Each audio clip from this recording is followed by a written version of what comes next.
Yeah. All right, we are very fortunate to be right here in the cockpit, in our sim lab here, right here at WMU's College of Aviation. We're going to show you a little bit about what it looks like to fly here at Western Michigan University. So Dave, why don't you tell us a little bit about this particular scene? What this device is all about. This actually is a real airplane. This was cut off at the factory, at the Cirrus factory, and sent down to Frasca, our simulator company, because I wanted everything to be as realistic as it possibly can be, because this is the airplane that every one of our students start flying in and they go solo in. And so this is important for this to be an exact duplicate of what was going on. So right now you're looking at really the airport. Our campus is over here. Of course, the new building's not there yet, but that's going to be coming in. You can see the tower, you can see Duncan, you can see Gogwak Lake, which I live just on the other side of. You can see downtown Battle Creek. But the thing about this is there's a lot of 3D in it. This is the most sophisticated collegiate aviation flight training device anywhere in the world. And again, this is about a $525,000. We call them toys, but it's really a training device. And so, but it's really realistic. It's a parabolic chamber. It's 9.5 feet high, 220-degree wraparound. Each one of these projectors is about $8,000. So it is very, very high tech. And so we can simulate snow, we can simulate lightning, we can simulate hail, thunder, hail. We can turn the ground into snow, which affects landing and takeoff distances because you have the slush. You think about it, we can simulate it here. And so when you put it in perspective for a student, this is about a little less than half the cost of flying an airplane. And so if you just want to shoot an approach, we can take you and put you on final and let you shoot that final about every 5 minutes. If you did it in a real airplane, you can spend 15 minutes coming around so you can do another one. So the repetition that we can generate with this, and it is so realistic, and the sound, since it's a parabolic chamber, is focused here. If you listen to my voice, it's actually changing the farther forward I go because it's getting inside that chamber. And so the instructor can talk to him back here, but the student's hearing airplane noise, it's hearing air traffic control, talk to him. It is truly a wonderful system and great for training. And so is it worth the money? Yeah. An airplane is about $500,000 right now. And so we have 29 of them, of the aircraft, and we have 4 of these simulators to prepare our students. So before a student ever flies a real airplane, they'll come in here and spend about 8 or 10 hours with an instructor learning how to do everything. Because when you start looking inside, it's all gee whiz, it's all computers.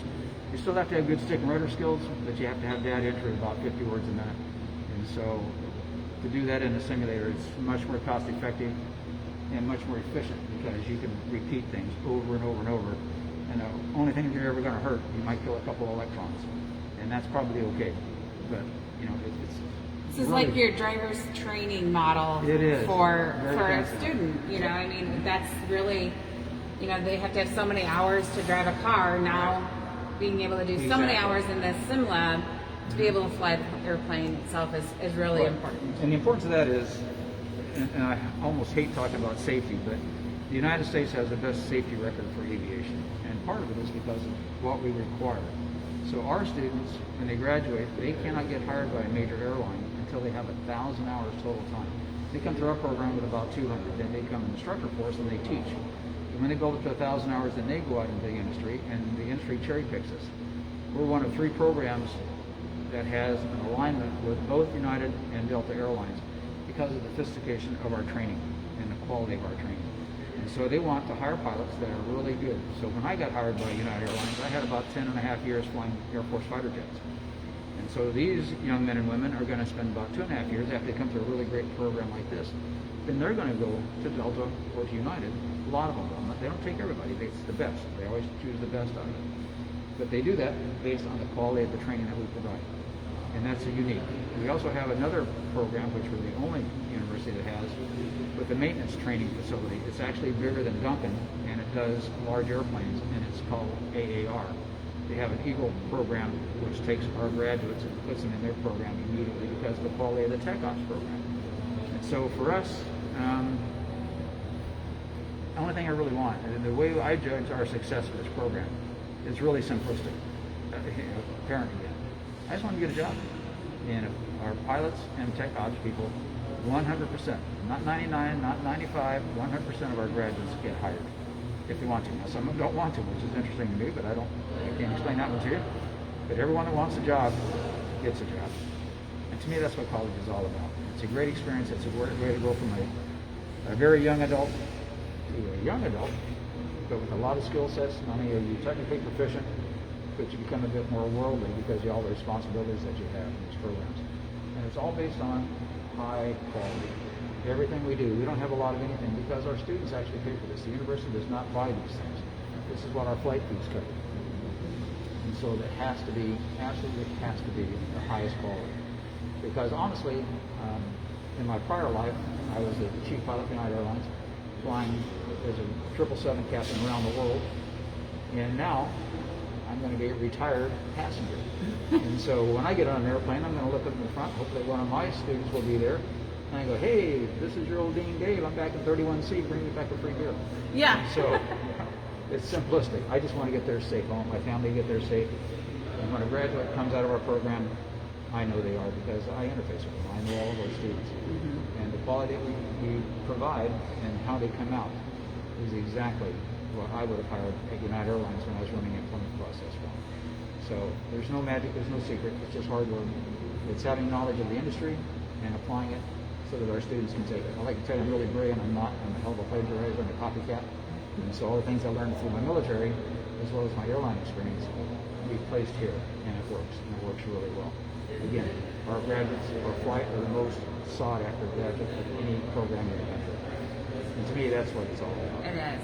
Dave, I want to say thank you. This has been a really great opportunity to see what is actually here and how amazing. Everybody was driving by on Helmer, noticing all this construction going on, and to be able to come in and get a first-hand view of what it is, I think is really remarkable. All pleasure. Yes, and Billy, I'm going to have you kind of take a look through that cockpit, and then we'll close everything out today. Get out of the way there, Billy.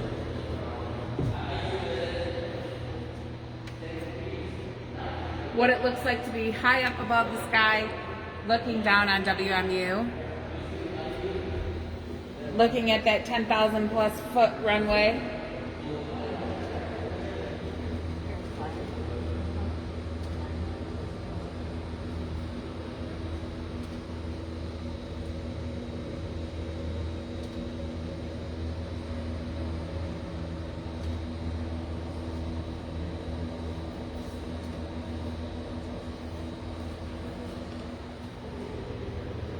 Thank you for joining us today here at WMU's College of Aviation. We greatly appreciate all of your time and energy taking a look at what it looks like right here in Battle Creek. Thank you, everybody, and have a great and fabulous weekend.